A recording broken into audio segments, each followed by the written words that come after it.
என்னை கண்டு போதும் என்று சொல்ல முடியுமா சுபாலா? விடலாம்.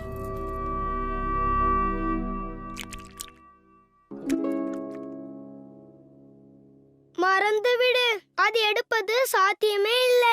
கிருஷ்ணன் கூட இருந்தா எதுவுமே சாத்தியம்தான். இப்போது என்ன திட்டம் வைத்திருக்கிறாய் கிருஷ்ணா? என் நண்பர்கள் இருக்கும்போது எனக்கு என்ன கவலை? பார்த்தது கிருஷ்ணனை தான். அம்மா, தங்கள் மகன் யார் என்று தங்களுக்கு தெரிய வேண்டாமா?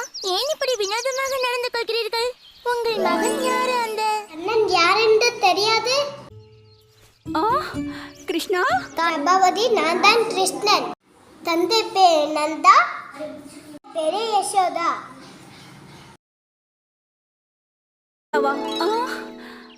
தாய் பிரபாவதி. ஒரு திருநனை போல் என்னை தாயின் முன் கொண்டு வந்தீங்க. ருசியானவனை தயாக்கிய முறை தங்களுக்கு மட்டுமே தெரியும். நான் அதை உற்று பார்த்தேன். பிருந்தாவனம் எங்கிலும் அதை விட சிறந்தது கிடையாது. ஆனால் அது நான் இது செய்யாதீங்கள். மகள் போனதானே. அடுத்த முறை நீங்க என்னை அழைத்து வந்தால் அவர் அருகிலே இருப்பார். அதை மட்டும் பிருந்தாவனத்தில் அனைவரும் கேள்விப்பட்டார். அது மிகப்பெரிய கேளிக்கை